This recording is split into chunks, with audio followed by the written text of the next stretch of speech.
বাতৰিলৈ স্বাগতম জনাইছো আৰু এই মুহূৰ্তত এটা ব্ৰেকিং নিউজ লৈ আহিছো অসম ৰক্ষাৰ স্বাৰ্থত কোনো বাংলাদেশী মিয়াৰ হাতত কোনো অসমীয়াই নিজক আত্মসমৰ্পণ নকৰে এতিয়া বহুত হল কিন্তু এতিয়া আৰু নহব কোনো কাৰণত অচিনাকি লোকৰ হাতত অসমৰ ভূমি এৰি দিয়া নহব মুখ্যমন্ত্ৰী ডক্টৰ হিমন্ত বিশ্ব শৰ্মাই আজি পুনৰ এটা ডাঙৰ মন্তব্য কৰিছে মিয়াক হকিয়নি দি মুখ্যমন্ত্ৰী গৰাকী আজি শংকৰদেৱ সংঘৰ দ্বিতীয় দিনৰ কাৰ্যসূচীত শংকৰ সংঘৰ দ্বিতীয় দিনৰ কাৰ্যসূচীত অংশগ্ৰহণ কৰিছিল মুখ্যমন্ত্ৰী গৰাকী আৰু তাৰ পিছতে ইয়া ডাঙৰ মন্তব্য কৰিছে মিয়াক হকিয়নি দি যে যি সময়ত শ্ৰীমন্ত শংকৰদেৱৰ জন্মস্থানতে সংখ্যালঘু হৈ পৰিছে হিন্দু লোকসকল আৰু এতিয়া প্ৰতিগৰাকী সংখ্যালঘু হোৱা হিন্দুৱে নিজৰ এখন যুঁজ কৰিব লাগিব এনেধৰণে মুখ্যমন্ত্ৰী ডক্টৰ হিমন্ত বিশ্ব শৰ্মাই হকিয়নি প্ৰদান কৰিছে এতিয়া অচিনাকি লোকলৈ লৈছে এই মুহূৰ্তত টাইম 8 বিগ ব্ৰেকিং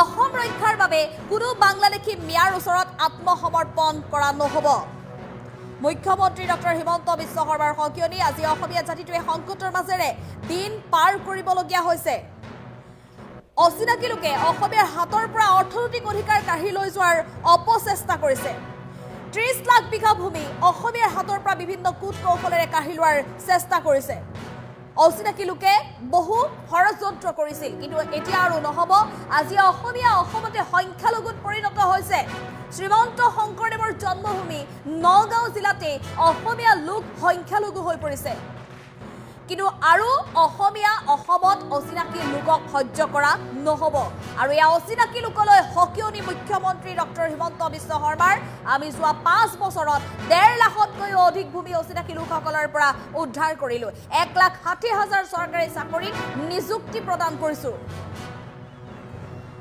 92% নিযুক্তি কেৱল অসমীয়া আৰু অসমবাসীৰ বাবে সুৰক্ষিত কৰিলো অসম চৰকাৰ ভিতৰ চৰাত অসমীয়া মন প্ৰবাহিত কৰিবলৈ সক্ষম হৈছো মুখ্যমন্ত্ৰী ডক্টৰ হিমন্ত বিশ্ব শৰ্মাই ডাঙৰ মন্তব্য কৰিছে বিষয়া কৰ্মচাৰী চৰকাৰ যি ইকোসিস্টেম আজি আমি অসমীয়াৰ গৌৰৱেৰে উজ্জীৱিত কৰিছো শ্ৰীমন্ত শংকৰদেৱ সংঘৰ অধিৱেশনত এই বৃহৎ মন্তব্য মুখ্যমন্ত্ৰী ডক্টৰ হিমন্ত বিশ্ব শৰ্মাৰ আজি যেহেতু মুখ্যমন্ত্ৰী গৰাকী উপস্থিত হৈছিল শ্ৰীমন্ত শংকৰদেৱ সংঘৰ 95 সংখ্যক বাৰ্ষিক অধিৱেশনত মুখ্যমন্ত্ৰী গৰাকী আজি শ্ৰীমন্ত শংকৰদেৱ সংঘৰ বাৰ্ষিক অধিৱেশনত উপস্থিত থকাৰ পিছতে মুখ্যমন্ত্ৰী গৰাকীৰ ভাষণত আৰু অধিৱেশনস্থলীৰ পৰাই মিয়াক হকিয়নি প্ৰদান কৰিছে অচিনাকি লোকক হকিয়নি প্ৰদান কৰিছে বহু পূৰ্বতে অসমীয়াৰ হাতৰ পৰা অচিনাকি লোকে বহু মাটি দখল কৰিছিল কিন্তু এতিয়া নহব এতিয়া অসমীয়াই কোনো কাৰণত সহ্য নকৰে অসম ৰক্ষাৰ বাবে কোনো বাংলাদেশী মিয়াৰ ওচৰত আত্মসমৰ্পণ কৰা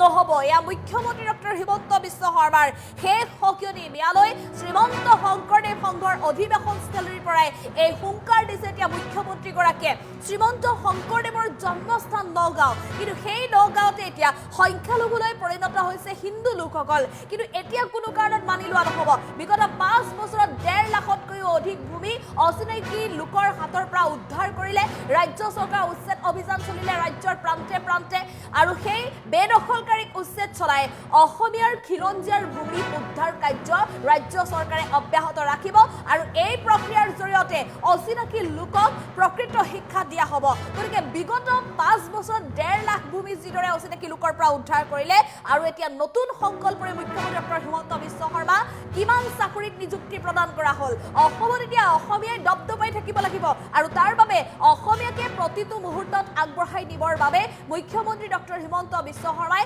সকলো পৰিৱৰ্তন কৰিলে সকলো সলনি কৰিলে এই কথা স্পষ্ট ৰূপত আজি মুখ্যমন্ত্ৰীগৰাকীয়ে উল্লেখ কৰিছে শংকৰ সংঘৰ অধিৱেশনস্থলীৰ পৰাই আৰু তাৰ পিছতে মিয়াক হকিয়নি দি কৰিছে এয়া ডাঙৰ মন্তব্য অসম ৰক্ষাৰ বাবে কোনো বাংলাদেশী মিয়াৰ ওচৰত আত্মসমৰ্পণ কৰা নহব বুলি হুংকাৰ প্ৰদান কৰিছে মুখ্যমন্ত্ৰী ডক্টৰ হিমন্ত বিশ্ব শৰ্মাই 30 লাখ বিঘা ভূমি অসমীয়াৰ হাতৰ পৰা বিভিন্ন কূট কৌশলেৰে কাঢ়ি লোৱাৰ চেষ্টা কৰিছে বহুবাৰ কৰিলে আৰু এতিয়া কিন্তু কোনো কাৰণত সহ্য কৰা নহব যি অসমীয়া অসমত সংখ্যালঘু হৈ পৰিছিল সেই অসমীয়াই পুনৰ নিজৰ স্থানত নিজৰ জন্মস্থানত নিজৰ ভেটি দৃঢ় কৰিবলৈ এতিয়া যুঁজ কৰিব আৰু তাৰ বাবে ৰাজ্য চৰকাৰে সকলো ধৰণৰ সিদ্ধান্ত গ্ৰহণ কৰিব 92% নিযুক্তি কেৱল অসমীয়া আৰু অসমবাসীৰ বাবে সুৰক্ষিত কৰিলো বুলি মুখ্যমন্ত্ৰী ডক্টৰ হিমন্ত বিশ্ব শৰ্মাই বিগত শাসনকালত বিগত সময়ছোৱাত ৰাজ্য চৰকাৰে কৰাৰ প্ৰতিটো কামৰ উদাহৰণ দাঙি ধৰি মিয়াক সকিয়নি প্ৰদান কৰিছে শংকৰ সংঘৰ অধিৱেশনস্থলীৰ পৰাই। আৰু এই মুহূৰ্তত মুখ্যমন্ত্ৰী ডক্টৰ হিমন্ত বিশ্ব শৰ্মাৰ সেই মন্তব্য আছে, মন্তব্য আগবঢ়াবলৈ চেষ্টা কৰিম।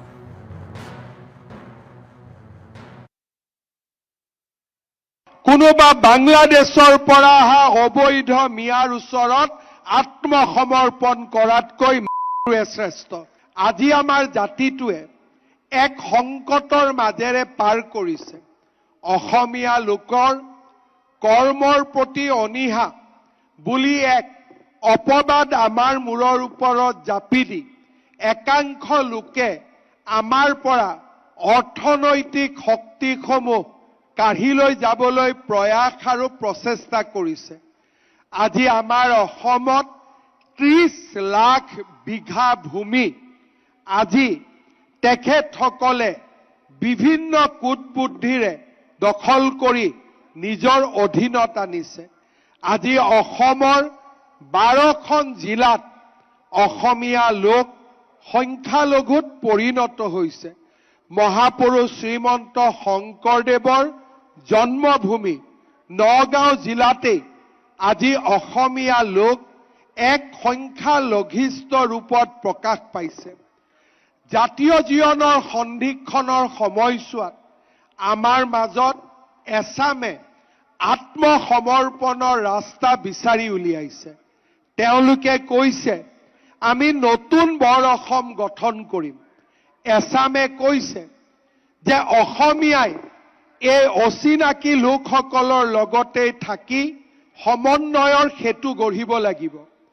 আৰু এছামে স্পষ্টভাৱে কৈছে যে অসমীয়াই আত্মসমৰ্পণ কৰিব লাগিব।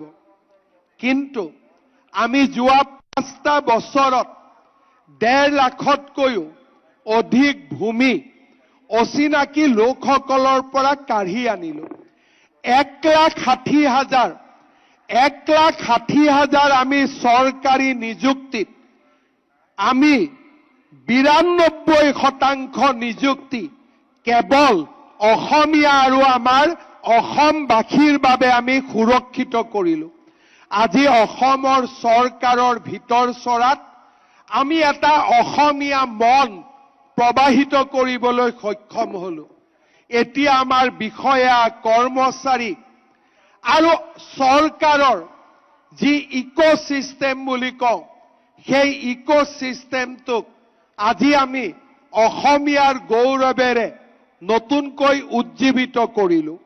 এজন অসমীয়া হিচাপে আত্মসমৰ্পণৰ পথ মই স্বীকাৰ কৰিবলৈ বাধ্য নহয়। মই বিশ্বাস কৰোঁ যে কোনোবা অচিনাকি লোকৰ ওচৰত কোনোবা বাংলাদেশৰ পৰা অহা অবৈধ মিয়াৰ ওচৰত আত্মসমৰ্পণ কৰাতকৈ শ্ৰেষ্ঠ। আৰু সেই আদৰ্শেৰে আজি অসমীয়াই অদম্য শক্তিৰে আমাৰ জাতিটোক আকৌ এবাৰ নতুনকৈ সঞ্জীৱিত কৰাৰ যুঁজত নামি পৰিছে। অৰ্থনৈতিক শক্তি আৰু অৰ্থনৈতিক সাহস হৈছে এই যুঁজৰ অন্যতম উপাদান।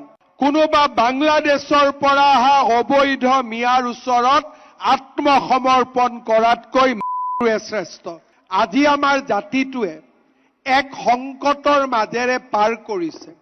অসমীয়া লোকৰ কৰ্মৰ প্ৰতি অনীহা বুলি এক অপবাদ আমাৰ মূৰৰ ওপৰত জাপি দি একাংশ লোকে আমাৰ পৰা অৰ্থনৈতিক শক্তিসমূহ কাঢ়ি লৈ যাবলৈ প্ৰয়াস আৰু প্ৰচেষ্টা কৰিছে।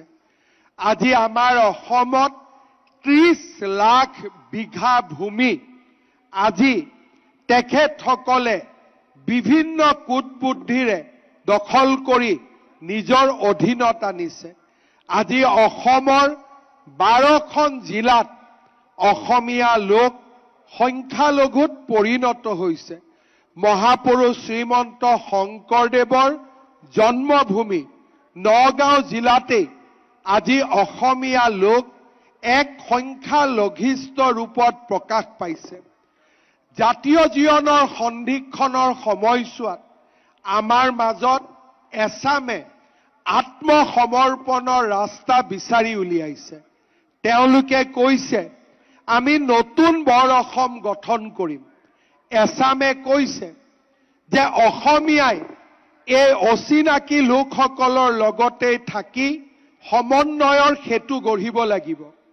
আৰু এছামে স্পষ্টভাৱে কৈছে যে অসমীয়াই আত্মসমৰ্পণ কৰিব লাগিব। কিন্তু আমি যোৱা 5টা বছৰত 1.5 লাখতকৈও অধিক ভূমি অচিনাকি লোকসকলৰ পৰা কাঢ়ি আনিলো। 1,60,000 আমি চৰকাৰী নিযুক্তিত আমি 92% নিযুক্তি কেৱল অসমীয়া আৰু আমাৰ অসমবাসীৰ বাবে আমি সুৰক্ষিত কৰিলো। আজি অসমৰ চৰকাৰৰ ভিতৰচৰাত আমি এটা অসমীয়া মন প্ৰবাহিত কৰিবলৈ সক্ষম হলো। এতিয়া আমাৰ বিষয়া কৰ্মচাৰী আৰু চৰকাৰৰ যি ইকোচিষ্টেম বুলি কওঁ সেই ইকোচিষ্টেমটোক আজি আমি অসমীয়াৰ গৌৰৱেৰে নতুনকৈ উজ্জীৱিত কৰিলো। এজন অসমীয়া হিচাপে আত্মসমৰ্পণৰ পথ মই স্বীকাৰ কৰিবলৈ বাধ্য নহয়। মই বিশ্বাস কৰোঁ যে কোনোবা অচিনাকি লোকৰ ওচৰত, কোনোবা বাংলাদেশৰ পৰা অহা অবৈধ মিয়াৰ ওচৰত আত্মসমৰ্পণ কৰাতকৈ মৃত্যুৱে শ্ৰেষ্ঠ। আৰু সেই আদৰ্শেৰে আজি অসমীয়াই অদম্য শক্তিৰে আমাৰ জাতিটোক আকৌ এবাৰ নতুনকৈ সঞ্জীৱিত কৰাৰ যুঁজত নামি পৰিছে। অৰ্থনৈতিক শক্তি আৰু অৰ্থনৈতিক সাহস হৈছে এই যুঁজৰ অন্যতম উপাদান। কোনোবা বাংলাদেশৰ পৰা অহা অবৈধ মিয়াৰ ওচৰত আত্মসমৰ্পণ কৰাতকৈ মৃত্যুৱে শ্ৰেষ্ঠ। আজি আমাৰ জাতিটোৱে এক সংকটৰ মাজেৰে পাৰ কৰিছে। অসমীয়া লোকৰ কৰ্মৰ প্ৰতি অনীহা বুলি এক অপবাদ আমাৰ মূৰৰ ওপৰত জাপি দি একাংশ লোকে আমাৰ পৰা অৰ্থনৈতিক শক্তিসমূহ কাঢ়ি লৈ যাবলৈ প্ৰয়াস আৰু প্ৰচেষ্টা কৰিছে। আজি আমাৰ অসম